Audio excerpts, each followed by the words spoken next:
Residents distraught, forced to flee their homes. We came back here and he just wants the things that we can't take. The sinkhole disaster that means they're locked out forever. Measles makes a comeback. We now have an outbreak of measles in Vancouver. A total of 8 cases have been identified. The recent flare-up and dismal vaccination rates at many local schools. And from dream to reality for St. Paul's Hospital. It will be bigger, it will be better, it will be new, it will be state-of-the-art. With construction confirmed for next year, how long until it's finished? You're watching Global BC. This is Global News Hour at 6. Good evening and thanks for joining us. A gut-wrenching day today for residents of the Sea-Watch subdivision on the Sunshine Coast. An evacuation order due to sinkhole concerns officially forcing residents from their homes. I'm Shelby Tom. Some national park stakeholder groups calling for an extension of the public consultation period after information sessions were canceled at the last minute. I'll have that story coming up.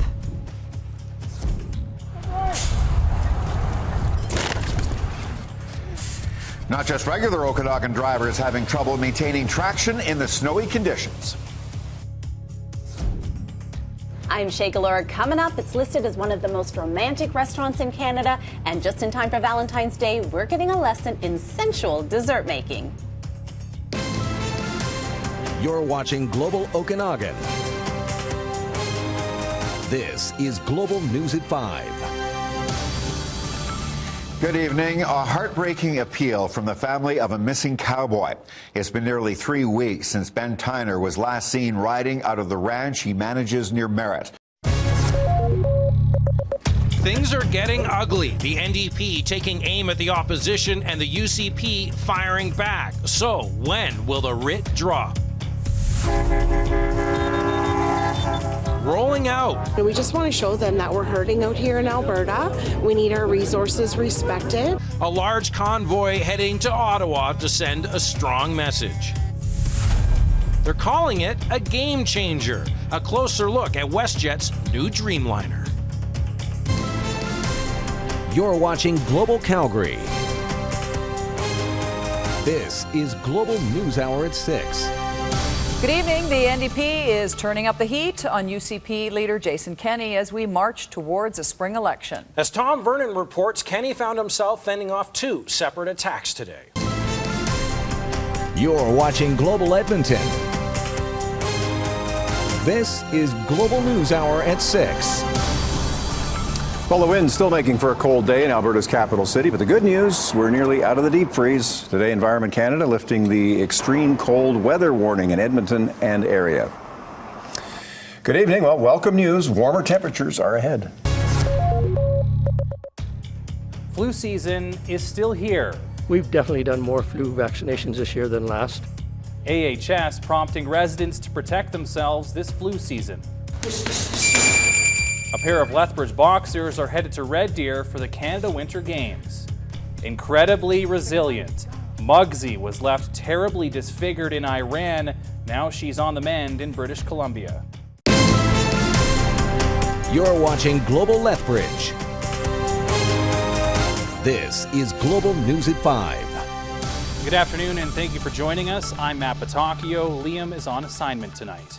As Southern Albertans continue to face frigid temperatures, you may have ran into a friend or relative who is feeling a bit under the weather. The flu season is still underway. You're watching Global Saskatoon. This is Global News at 6.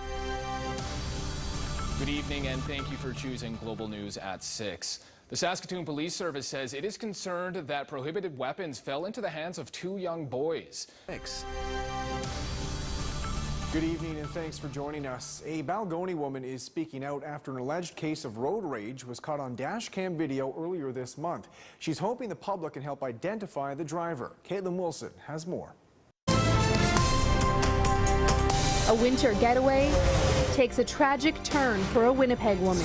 Plus, closing a busy stretch of Pembina again. Will it be a smoother ride this time? And later, An Ontario Amber Alert sent to Manitobans. Our 911 call center began receiving phone calls. Why some worry we may start tuning them out.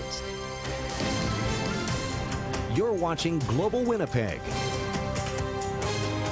This is Global News at 6. Thanks for joining us. A Winnipeg family is desperately searching for answers tonight after a 25-year-old Winnipeg woman died during a vacation to the Dominican Republic. My heart aches for this family, and as a parent, I can't even begin to imagine what the mom's going through. Daughter goes to spend her birthday, and especially on Valentine's Day, with the father, and you expect your child to come home. But she never does. 11-year-old Ria Rajkumar was found dead in her father's home. This is a live look at what now is a crime scene as the entire GTA mourns this little girl. You're watching Global Toronto. This is Global News at 5:30. Thank you for joining us. I'm Alan Carter. And I'm Farah Nasser. Many of us were awakened after 11:30 last night when our phones buzzed notifying us of an Amber Alert. About an hour later, another buzz notifying us the missing girl had been found. But what most of us didn't realize half asleep was this Amber Alert ended in the worst possible way. Ria Ramkumar's father is charged, her family grieving. We begin our coverage with Catherine McDonald. Catherine. You're watching Global Durham.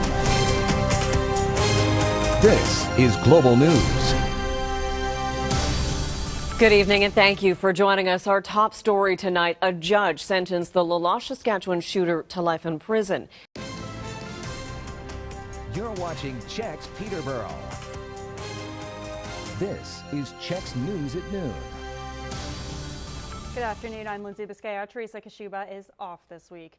Well, President Trump is facing renewed backlash over his mixed messages in the wake of the Charlottesville protests. CKWS News at 6 on Global Kingston. Although it is a big change, man. You're watching Global Montreal. This is Global News at 5:30. Hi there, thanks for joining us. Well, the Premier sat down today with representatives of Quebec's English-speaking community for a private meeting. François Legault didn't want to meet with reporters afterwards, but the MNA responsible for relations with Anglo-Quebecers spoke on his behalf. You're watching Global New Brunswick. This is Global News at 6. I was really shocked and I just couldn't believe it. Tonight, a community in shock. The deaths of an elderly couple leave many in Rothesay reeling.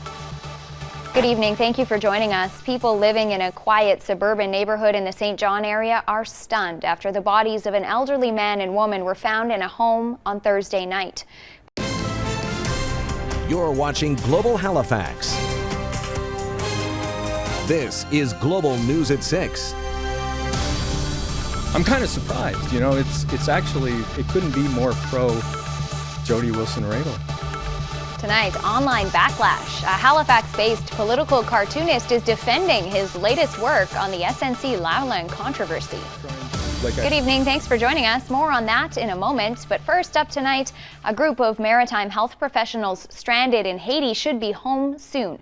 They are among more than 100 Canadians who were trapped in the country, unable to leave in the wake of civil unrest. But after paying fees to pass through blockades and disguising themselves as ambulance workers, the group has made it to the airport in Haiti's capital city. Alexa McLean has our top story.